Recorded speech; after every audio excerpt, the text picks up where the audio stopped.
Hello friends, welcome to the success Kendra. Friends देखिए, आज इस वीडियो में हम लोग Bihar SSC third CGL vacancy 2022 यानी कि सचिवालय सहायक भर्ती 2022 के लिए एडुटेरिया का जो नया प्रैक्टिस बुक वॉल्यूम 2 आया हुआ है, यहाँ पर आप देख सकते हैं वॉल्यूम 2।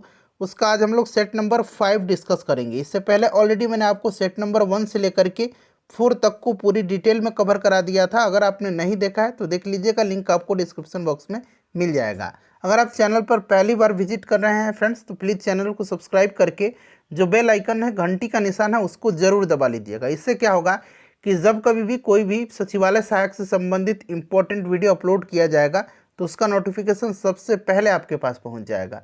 तो चलिए सेशन आज का स्टार्ट करते हैं फ्रेंड्स। पहले प्लीज़ वीडियो को लाइक कर दीजिए और कम से कम एक ग्रुप में प्लीज़ इसे शेयर जरूर कर दीजिएगा। फ्रेंड्स, जैसे मैंने आपको बताया कि इस वीडियो में हम लोग एडुटेरिया का जो नया प्रैक्टिस बुक वॉल्यूम 2 आया हुआ है Bihar SSC third CGL vacancy 2022 यानी कि सचिवालय सहायक भर्ती के लिए, उसका सेट नंबर 5 हम लोग डिस्कस करेंगे। इससे पहले मैंने सेट नंबर 1 से लेकर के 4 तक को आपको कवर करा दिया था।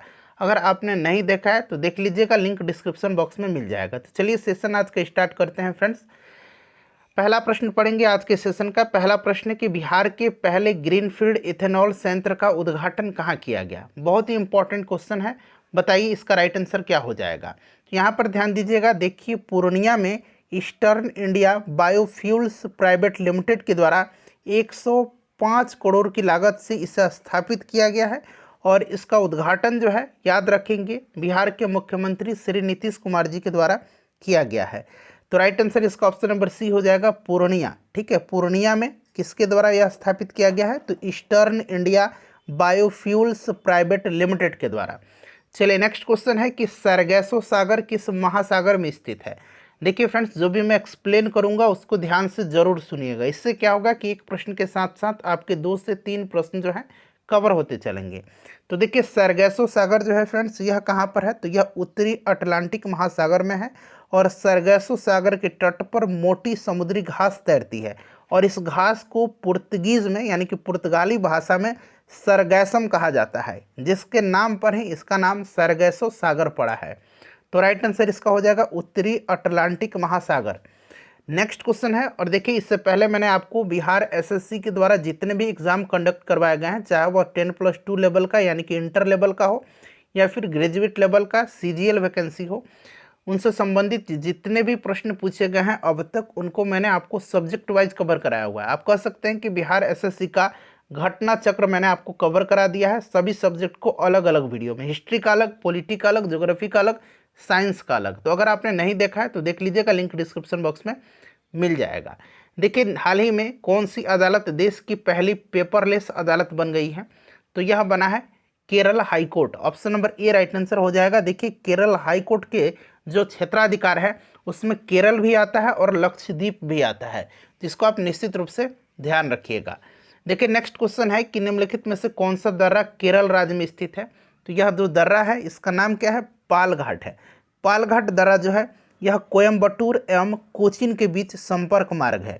ठीक है, यहाँ पर देखिए थाल घाट जो है यह नासिक एवं मुंबई के बीच का संपर्क मार्ग है और सेनकोट दर्रा जो है, याद रखेंगे, त्रिवेंद्रम एवं मदुरई के बीच का संपर्क मार्ग है और भोर घाट जो है यह मुंबई और पुणे के बीच का संपर्क मार्ग है। उसके बाद देखिएगा कि निम्न में से किस राज्य में अबरक का सर्वाधिक भंडार है। मैं आपका 1 मिनट भी समय वेस्ट नहीं करूंगा और मैं कोशिश करूंगा कि जितना जल्दी हो सके यह सेट मैं आपको कवर करवा दूं 18 से 20 मिनट में। ठीक है, तो देखिए राइट आंसर इसका हो जाएगा आंध्र प्रदेश। बूढ़ी गंडक नदी कहाँ से निकलती है, तो देखिए बूढ़ी गंडक नदी जो है, ध्यान रखेंगे फ्रेंड्स, यह सोमेश्वर की जो पहाड़ी है पश्चिम चंपारण जिला में, उसी के पश्चिमी भाग से निकलती है। और देखिए यह जो नदी है इसकी ऊपरी भाग को सिकरहाना के नाम से जाना जाता है और जो निचला भाग है उसको बूढ़ी गंडक के नाम से जाना जाता है। तो सोमेश्वर की पहाड़ी। नेक्स्ट क्वेश्चन हमारा कि निम्न में से किस नदी को सदानीरा के नाम से जाना जाता है, तो सदानीरा के नाम से जाना जाता है गंडक नदी को। चलिए कोसी नदी को बिहार का शोक कहा जाता है, ध्यान रखिएगा। देखिए बिहार के निम्न हिस्सों में से कौन सा हिस्सा भूतात्विक दृष्टि से अपेक्षाकृत पुराना है, तो इन सब में सबसे पुराना जो है ये आपका खड़गपुर की पहाड़ी है। ठीक है, खड़गपुर की पहाड़ी इसका राइट आंसर हो जाएगा। निम्नलिखित में से कौन सा मिलान जो है असत्य दिया गया है, तो यहाँ पर देखिएगा लद्दाख में सियाचिन ग्लेशियर उत्तराखंड में गंगोत्री ग्लेशियर। अब यहाँ पर आप ध्यान देंगे तो ये आपका सही दिया गया है। और हिमाचल प्रदेश में जेमू ग्लेशियर, ये गलत है। जेमू ग्लेशियर जो है यह सिक्किम में है। कहाँ पर है यह? तो यह जो है फ्रेंड्स यह सिक्किम में है जेमू ग्लेशियर। तो आपसे असत्य पूछा गया है तो ऑप्शन नंबर सी हो जाएगा। सिक्किम में कंचनजंगा ग्लेशियर बिल्कुल सही दिया गया है। उसके बाद देखिए चाय का सर्वाधिक उत्पादन किस राज्य में होता है? कॉफ़ी का सर्वाधिक उत्पादक जो होता है ये कौन करता है? तो ये कर्नाटक करता है। ठीक है, चाय का जो है असम हो जाएगा। बजट 2022-23 में जल जीवन मिशन के लिए कुल कितनी राशि आवंटित की गई है? तो याद रखेंगे 60,000 करोड़ रुपया। अगला प्रश्न है कि जनगणना 2011 के अनुसार बिहार के किस जिले में सर्वाधिक जनसंख्या वृद्धि दर्ज की गई है? सर्वाधिक जनसंख्या वृद्धि दर जो है यह किया गया है मधेपुरा में। कितना? तो फ्रेंड्स यह किया गया है आपका 31.1%। इसको आप निश्चित रूप से ध्यान रखिएगा। और सर्वाधिक दशकीय जनसंख्या वृद्धि दर है, यानी कि 2001 से लेकर के 2011 के बीच में। चलिए उसके बाद देखिएगा गोगाबिल पक्षी विहार बिहार के किस जिले में है? तो गोगाबिल पक्षी विहार जो है ये बिहार का पहला सामुदायिक रिजर्व इसे घोषित किया गया है, ध्यान रखिएगा। और ये कटिहार में है। क्लियर? चलिए जमुई में नागिनकटी पक्षी अभयारण्य है, जहाँ पर बिहार का जो पहला पक्षी महोत्सव था कलरव, इसका आयोजन किया गया था, ध्यान रखेंगे। ठीक है, चलिए उसके बाद देखिएगा कि भारत के किस जलप्रपात को लोकप्रिय रूप से नियाग्रा जलप्रपात के तौर पर जाना जाता है? अच्छा, भारत का जो जलप्रपात है जिसको नियाग्रा जलप्रपात के नाम से जाना जाता है, यह चित्रकूट जलप्रपात है। चित्रकूट जलप्रपात जो है ये कहाँ पर है? तो छत्तीसगढ़ में है, इंद्रावती नदी पर। अच्छा, ये रजत जलप्रपात जो है, रजत जलप्रपात ये मध्य प्रदेश में है। बरकाना जलप्रपात जो है ये कर्नाटक में है। और केवती जलप्रपात जो है यह मध्य प्रदेश में है। ठीक है, और देखिए नियाग्रा जलप्रपात की बात आई है तो इसको भी जान लीजिए, ये किस देश में है? तो नियाग्रा कनाडा और अमेरिका की सीमा पर स्थित है। चलिए नेक्स्ट क्वेश्चन करेंगे कि मगध की आरंभिक राजधानी तो गिरिब्रज या राजगृह थी, दोनों को आप ध्यान रखेंगे। ठीक है, ऑप्शन नंबर सी इसका राइट आंसर हो जाएगा। कौटिल्य ने अर्थशास्त्र में किस भूमि के लिए अदेव मात्रिक शब्द का प्रयोग किया गया है? तो किसके लिए किया है अदेव मात्रक शब्द का प्रयोग कौटिल्य ने अपने अर्थशास्त्र में? तो बिना वर्षा के भी अच्छी खेती वाली भूमि को अदेव मात्रक कहा है। उसके बाद देखिएगा ऑस्ट्रेलियन ओपन 2022 के संबंध में निम्नलिखित में से कौन सा कथन सही है? तो देखिए पुरुष एकल का खिताब राफेल नडाल ने जीता है, बिल्कुल सही है। राफेल नडाल का 21वां खिताब था, ये भी सही है। महिला एकल का खिताब नाओमी ओसाका ने जीता है, ये गलत है। महिला एकल का खिताब जो है ये किसने जीता है? तो इसको याद रखेंगे, एशले बार्टी ने। किसने जीता है? एशले बार्टी ने जीता है। ठीक है, याद रखिएगा।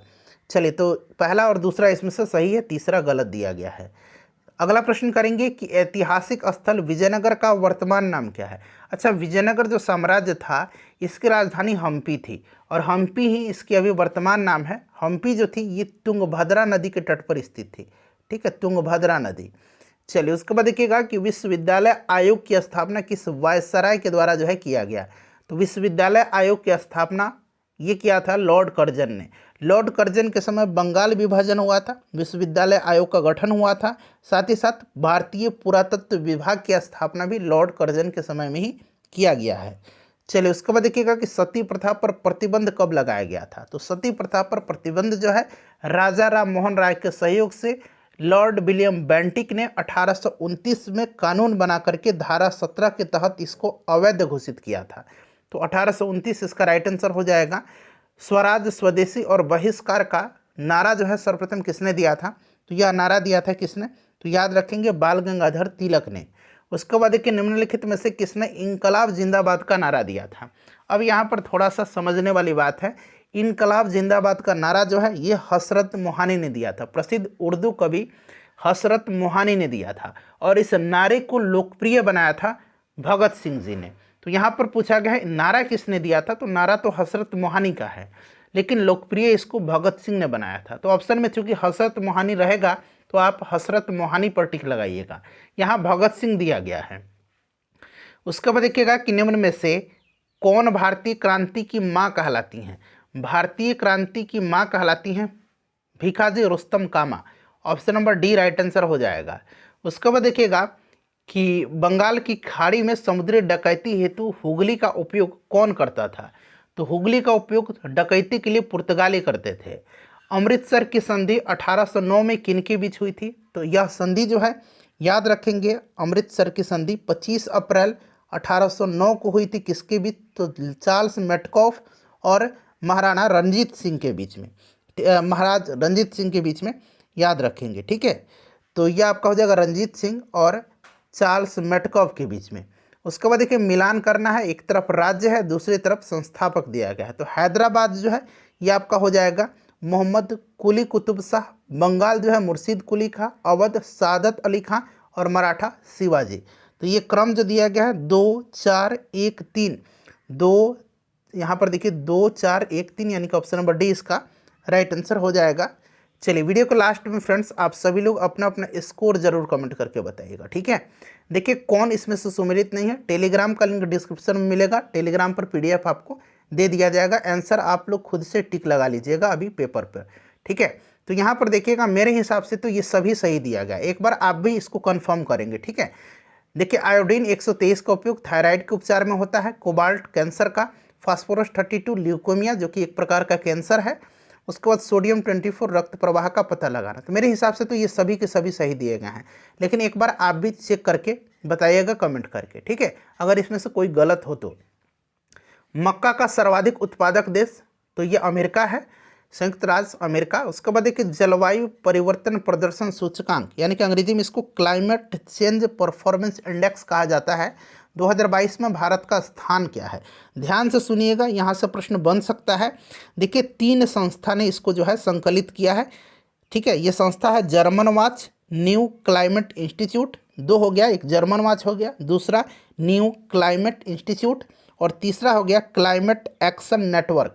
इन तीनों संस्थाओं ने इसको संकलित किया है और पहला, दूसरा और तीसरा स्थान किसी भी देश को प्रदान नहीं किया गया है। चौथे स्थान यूनाइटेड किंगडम को दिया गया है और भारत का स्थान इसमें 10वां है। तो इतना आपको याद रखना होगा। ठीक है, चलिए आगे बढ़ेंगे, नेक्स्ट क्वेश्चन कर लेंगे कि किसी पिंड का भार सबसे अधिक होगा। तो सबसे अधिक जो होगा वो कहाँ पर होगा? तो पोल पर होगा, ध्रुव पर होगा। उसके बाद देखिए टमाटर का लाल रंग का कारण क्या है? टमाटर जो होता है ये लाल रंग होता है लाइकोपिन के कारण। चुकंदर में विटामिन पाया जाता है, क्या पाया जाता है? विटामिन पाया जाता है। गाजर में कैरोटीन पाया जाता है। ठीक है, और यहाँ पर आप देखेंगे कैप्सेसिन, यहाँ पर मैं लिख देता हूँ अच्छा से, कैप्सेसिन, इसके कारण मिर्च जो है तीखा होता है। ठीक है, और यहाँ पर देखिए हल्दी का रंग जो पीला होता है ये कुकुरमिन के कारण होता है। नेक्स्ट क्वेश्चन है कि निम्नलिखित में से किस प्रकाश में उच्चतम ऊर्जा होती है? क्योंकि यहाँ निम्नलिखित शब्द लगाया गया है तो आपको इन्हीं में से आंसर बताना है। ठीक है, सबसे ज़्यादा मैं बता देता हूँ आपको कि उच्चतम ऊर्जा होती है बैगनी रंग के प्रकाश में। ठीक है, बैगनी रंग के, इनमें से नीला हो जाएगा, बैगनी आपको ध्यान रखना है। चलो इसके बाद देखिएगा कि डॉक्टरों के द्वारा आँख, कान, नाक और गले के निरीक्षण में किस दर्पण का प्रयोग किया जाता है? तो आपको पता है कि अवतल दर्पण का प्रयोग करते हैं नाक, कान, आँख, गला के डॉक्टर, अवतल दर्पण हो जाएगा। अवतल दर्पण का प्रयोग सोलर कुकर के रूप में भी किया जाता है, सोलर कुकर में। ठीक है, दाढ़ी बनाने में भी इसका मतलब हजामती आप कह सकते हैं दर्पण है। या जैविक खाद से क्या लाभ होता है? तो देखिए ये सभी होता है, इसमें मिट्टी की जल धारण क्षमता में वृद्धि होगी, मिट्टी भुरभुरी हो जाएगी और संरंध्र हो जाएगी। इसमें जो जीवाणु होते हैं ना, जो मिट्टी के लिए उपयोगी होते हैं, जिनको कि मित्र जीवाणु कहा जाता है, उनकी संख्या में वृद्धि होगी। निम्नलिखित में से कौन प्रथम पूर्ण रूप से संश्लेषित रेशा है? बहुत ही सिंपल क्वेश्चन है, नायलॉन इसका राइट आंसर हो जाएगा। धात्विक ऑक्साइड की प्रकृति होती है, देखिए धात्विक ऑक्साइड जो होता है ये क्षारीय होता है। ठीक है, क्षारीय होता है धात्विक, और अधात्विक जब पूछेगा तो अम्लीय हो जाएगा, अधात्विक। ठीक है, और धात्विक जो होता है ऑक्साइड उसकी प्रकृति क्षारीय होती है।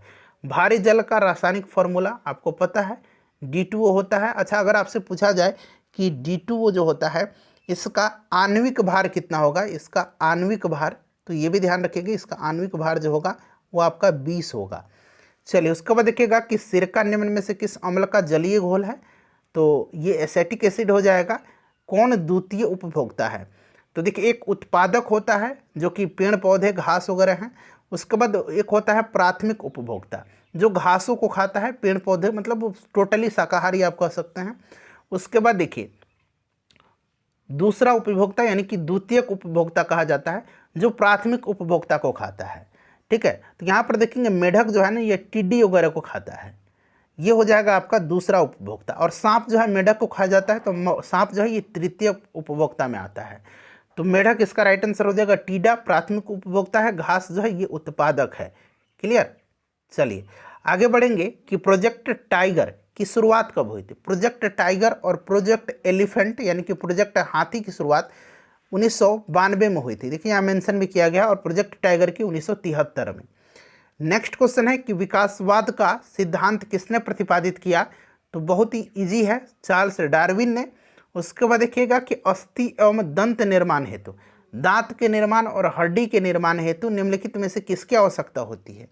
तो इसमें कैल्शियम और फॉस्फोरस हो जाएगा। निम्न अंगों में से पित्त का संचय किसमें होता है। यहाँ देखिए संचय पूछा गया। अगर पूछा जाता है कि पित्त स्रावित कहाँ से होता है, तो पित्त का स्रावन जो होता है ये कहाँ से होता है, तो लिवर से होता है, यकृत से होता है। और यह संचित जो होता है यह होता है पित्ताशय में। कहाँ पर, पित्ताशय में। ऑप्शन नंबर इसका डी राइट आंसर हो जाएगा, पित्ताशय। किस विटामिन की कमी से स्कर्वी रोग होता है। स्कर्वी जो होता है ये विटामिन सी की कमी से होता है। ठीक है, विटामिन सी की कमी से होता है, एस्कॉर्बिक एसिड इसका नाम है। विटामिन डी की कमी से क्या होता है, वयस्कों में ऑस्टियोपोरोसिस नामक रोग होता है, हड्डी की बीमारी है। और बच्चों में रिकेट्स होता है। विटामिन के की कमी से ब्लड का थक्का नहीं बनता है। निम्नलिखित में से कौन पादप हार्मोन है।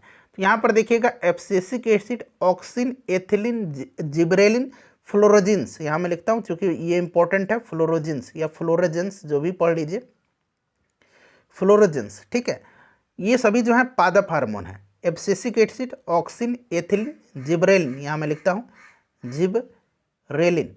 ठीक है, जिब्रेलिन्स। ये 5 नाम याद रखेंगे कम से कम आप। और यहाँ पर देखिएगा एथिलीन जो है ये पादप हार्मोन है, और एकमात्र गैसीय हार्मोन में यह पाया जाता है पौधों में। ठीक है, और यह फलों के पकाने में सहायक होता है। क्लियर। और ये वाला जो हार्मोन होता है फ्लोरोजेंस, यह फूलों के खिलाने में सहायक हार्मोन होता है। इसको भी आप ध्यान रखिएगा। ठीक है, चलिए एक साइटोकाइनिन होता है, यह भी पादप हार्मोन है, साइटोकाइनिन। साइटोकाइनिन कोशिका विभाजन में मदद करता है। चलिए तो राइट आंसर उपयुक्त सभी हो जाएगा। प्लाज्मा झिल्ली किससे बनी होती है। तो प्लाज्मा झिल्ली जो है ये लिपिड और प्रोटीन से बनती है। तो लिपिड और प्रोटीन, तो ए और बी दोनों इसका राइट आंसर हो जाएगा। कौन कोशिका का बिजली घर है। कोशिका का पावर हाउस कह सकते हैं अंग्रेजी में इसको। कोशिका का पावर हाउस माइटोकॉन्ड्रिया को कहा जाता है। लाइसोसोम को आत्महत्या की थैली कहा जाता है। राइबोसोम को प्रोटीन की फैक्ट्री कहा जाता है। और गोल्जी बॉडी जो है, गोल्जी का, इसको कोशिका का यातायात प्रबंधन कहा जाता है। ठीक है, यातायात प्रबंधन कोशिका का इसको कहा जाता है, गोल्जी का, गोल्जी बॉडी को। मांसपेशियों को अस्थियों से जोड़ता है। तो मांसपेशियों को अस्थियों से जोड़ता है उसको क्या कहा जाता है, तो इसको कहा जाता है टेंडन कहा जाता है। ठीक है, और एक लिंगामेंट होता है, यहाँ पर देखिए लिंगामेंट। ठीक है, जो अस्थियों को अस्थियों से जोड़ता है। भारतीय संविधान में उद्देशिका का विचार किस देश से लिया गया। अच्छा, उद्देशिका का विचार यानी कि प्रस्तावना, ये लिया गया है अमेरिका से। और प्रस्तावना की अगर भाषा पूछेगा कि प्रस्तावना की भाषा किस देश से लिया गया है, तो भाषा ऑस्ट्रेलिया से लिया गया है। उसके बाद देखिए भारतीय संविधान की प्रस्तावना में कितने प्रकार की स्वतंत्रता का उल्लेख किया गया है। तो आपको भी पता है ये 5 प्रकार की स्वतंत्रता है। कितने प्रकार के मौलिक अधिकार हैं, तो 6 प्रकार के। कितने प्रकार के मौलिक कर्तव्य हैं, तो 11 तरह के। ठीक है, चलिए उसके बाद देखिएगा कि भारत में एक नया राज्य सृजित करने वाला विधेयक संसद में पारित किया जाता है, तो ये साधारण बहुमत के द्वारा। ठीक है, भारत के मुख्य चुनाव आयुक्त को नियुक्त करता है। अच्छा, वर्तमान में मुख्य जो चुनाव आयुक्त हैं ये कौन है, राजीव कुमार हैं। ठीक है, और इनकी नियुक्ति राष्ट्रपति के द्वारा की जाती है। अगला प्रश्न है कि निम्नलिखित में से किस दल की स्थापना भीमराव अंबेडकर जी ने किया था। तो Samata Sainik Dal, independent labour party और all India scheduled caste federation, इन सब की स्थापना इन्होंने किया था, बाबा साहेब अंबेडकर जी ने। उसके बाद देखिए भारतीय संविधान का प्रथम संशोधन किससे संबंधित है। अच्छा, प्रथम संशोधन जो है ये 1951 में किया गया था, और इसी के तहत जो है भारतीय संविधान में 9वीं अनुसूची को जोड़ा गया। पहले 8वीं अनुसूची थी, 9वीं अनुसूची को 1951 में जो पहला संविधान संशोधन हुआ था इसी के तहत जोड़ा गया था। वर्तमान में टोटल 12 अनुसूची हैं, ध्यान रखेंगे। कुछ राज्यों के लिए कृषि एवं कृषि भूमि संबंधी सुधारों के संरक्षण से इसका राइट आंसर हो जाएगा। निम्नलिखित को सुमेलित करना है, तो यहाँ पर देखिएगा मेरे हिसाब से बिल्कुल ये क्रम से दिया गया है, ठीक है। तो 1 2 3 4 बिल्कुल ये क्रम से है, मिला लीजिएगा, ठीक है, मिलाया हुआ है बिल्कुल। महाभियोग 61 में है, क्षमादान राष्ट्रपति की 72 में, महान्यायवादी का 76 में। और अभी देखिए वर्तमान में जो नया महान्यायवादी बने हैं अटॉर्नी जनरल, उनका नाम क्या है, वेंकट रमनी, उनका नाम याद रखेंगे, ठीक है। चलिए, पहले के वेणुगोपाल थे, अब वेंकट रमनी जी बने हैं, तो ये आपका ए हो जाएगा। उसके बाद देखिएगा कि किसे भूमध्य सागर का द्वार कहा जाता है, तो इसमें से भूमध्य सागर का द्वार जो है जिब्राल्टर को कहा जाता है, जिब्राल्टर को, ठीक है। उसके बाद देखिए कौन सा इसमें से सुमेलित नहीं है, तो यहाँ पर देखिए कोलेरू झील आंध्र प्रदेश, वेमनाथ झील तमिलनाडु, ये गलत है, वेमनाथ जो है ये केरल में है, ठीक है, याद रखिएगा। चिल्का उड़ीसा, पुष्कर राजस्थान, तो गलत पूछा गया, सुमेलित नहीं है, ऑप्शन नंबर बी। निम्नलिखित से कौन उष्णकटिबंधीय घास भूमि है, उष्णकटिबंधीय घास को भूमि पूछा गया तो ये लानोज हो जाएगा। लानोज कहाँ पर है, तो याद रखेंगे लानोज जो है इंपॉर्टेंट है, आपको याद रखना है, यह कोलंबिया और वेनेजुएला में है, ठीक है, कोलंबिया में और वेनेजुएला में। स्टेपी जो है ये यूरेशिया में पड़ता है, वेल्ड जो है ये दक्षिण अफ्रीका में है, प्रेयरी जो है यह अमेरिका में है, उत्तरी अमेरिका में। उसके बाद देखिएगा कि स्वतंत्र भारत के प्रथम गवर्नर जनरल कौन थे, स्वतंत्र भारत के प्रथम गवर्नर जनरल, अगर प्रथम भारतीय गवर्नर जनरल पूछा जाता तो ये सी राजगोपालाचारी हो जाते, ये लॉर्ड माउंटबेटन था। वित्तीय प्रणाली का एक महत्वपूर्ण अंग पूंजी बाजार से क्या आशय है, तो इसका मतलब है शेयर बाजार से, इसका मतलब है शेयर बाजार से। सबसे बड़ा द्वीप समूह, अब यहाँ पर देखिए सबसे बड़ा द्वीप नहीं पूछा गया, द्वीप समूह पूछा गया है, जो कि इंडोनेशिया है। सबसे बड़ा द्वीप पूछता तो ग्रीनलैंड होता। चलिए, उसके बाद देखिए विश्व बैंक का मुख्यालय कहाँ पर है, तो देखिए विश्व बैंक का जो स्थापना हुआ था, विश्व बैंक और IMF international monetary fund Bretton Woods सम्मेलन जो हुआ था 1944 में, इसी के तहत हुआ था, ठीक है, ब्रेटन वुड्स सम्मेलन याद रखेंगे। और इसका हेडक्वार्टर वाशिंगटन DC में है। उसके बाद देखिए विश्व शिक्षक दिवस कब मनाया जाता है, अच्छा विश्व शिक्षक दिवस पूछा गया, केवल अगर शिक्षक दिवस पूछता, ठीक है, तो यह 5 सितंबर के दिन मनाया जाता है, 5 सितंबर के दिन, ठीक है। विश्व शिक्षक दिवस 5 अक्टूबर के दिन मनाया जाता है। राष्ट्रीय पर्यावरण अनुसंधान केंद्र कहाँ पर है, तो ये नागपुर में है, नीरी, आपने पढ़ा भी होगा नीरी, ठीक है। चलिए, उसके बाद देखिएगा कि राजर्षि के नाम से किसे जाना जाता है, तो पुरुषोत्तम दास टंडन को, राजर्षि पुरुषोत्तम दास टंडन। उसके बाद देखिएगा कि भारत का नियंत्रक एवं महालेखा परीक्षक निम्नलिखित में से किस समिति के मित्र दार्शनिक और निर्देशक के रूप में कार्य करता है, तो यह संसदीय समिति लोकलेखा समिति है। इसमें टोटल 22 सदस्य होते हैं, 15 सदस्य लोकसभा से होता है और 7 सदस्य जो होता है इसमें राज्यसभा से होता है। प्राकलन समिति सबसे बड़ी समिति है, इसमें टोटल 30 सदस्य होते हैं और केवल लोकसभा के ही इसमें सदस्य होते हैं, राज्यसभा से नहीं होते हैं। राज्य लोक सेवा आयोग का अध्यक्ष किसके द्वारा नियुक्त किया जाता है, देखिए राज्य लोक सेवा आयोग है तो ये राज्यपाल के द्वारा होता है, लेकिन राज्यपाल को इसको हटाने का अधिकार नहीं है। क्लियर। चलिए, उसके बाद देखिएगा कि 6ठी अनुसूची में निम्न में से किन राज्यों के जनजातीय क्षेत्रों के प्रशासन एवं नियंत्रण से संबंधित प्रावधान किए गए हैं, तो ये आपका हो जाएगा असम, मेघालय, त्रिपुरा और मिजोरम, जो कि ऑप्शन नंबर सी में देखिए असम, मेघालय, त्रिपुरा और मिजोरम। उसके बाद देखिए राज्यसभा की विशेषाधिकार समिति, क्योंकि संसद की विशेषाधिकार समिति होती है और इसमें राज्यसभा की विशेषाधिकार समिति के बारे में पूछा गया है कि कितने सदस्य होते हैं, तो 10 होते हैं। वहीं अगर यहाँ पूछता है कि लोकसभा की विशेषाधिकार समिति में कितने सदस्य होते हैं, तो 15 होते हैं। टोटल पूछेगा कि संसद की विशेषाधिकार समिति में कितने सदस्य होते हैं, तो 25, राज्यसभा की 10 और लोकसभा की 15, ठीक है। चलिए, उसके बाद देखिएगा कि निम्नलिखित में से कौन सा विषय राज्य सूची में शामिल नहीं है। फ्रेंड्स, अपना स्कोर बता दीजिएगा, वीडियो को प्लीज़ लाइक कर दीजिए और इसको शेयर कर दीजिएगा, ठीक है। देखिए रेलवे हो जाएगा, रेलवे जो है ये राज्य सूची का विषय नहीं है।